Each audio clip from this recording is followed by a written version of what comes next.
So today we need to talk about something that sounds quite frankly like a dystopian novel, but it is unfolding in real time, and that is Elon Musk's growing control over the U.S. government. I mean, he's the richest man in the world. Some are even calling him Trump's co-president. But first of all, how? Because no one elected Elon.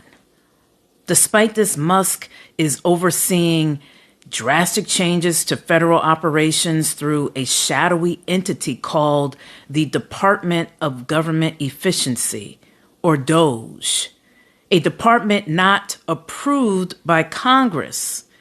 A name, quite frankly, I barely want to speak because, honestly, we should not normalize it, because it is not normal what is happening.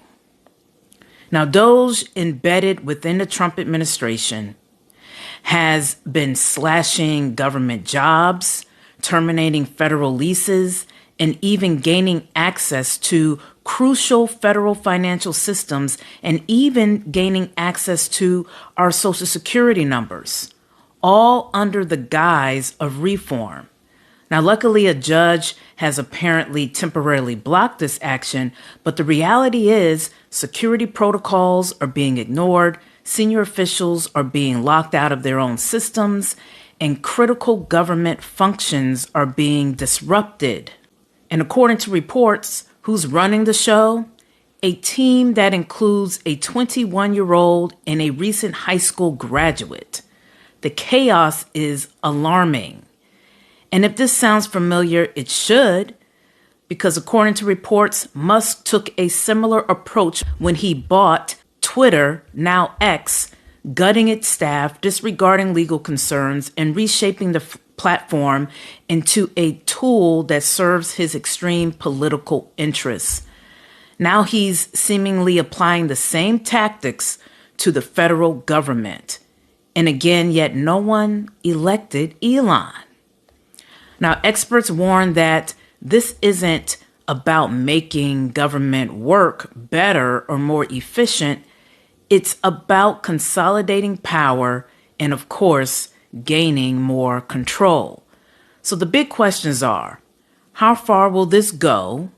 And what happens if no one stops it? And what are the Democrats and the non-MAGA Republicans doing? Because our future as Americans are on the line. Many are calling this a state of emergency. I mean, it is time for them to act aggressively now.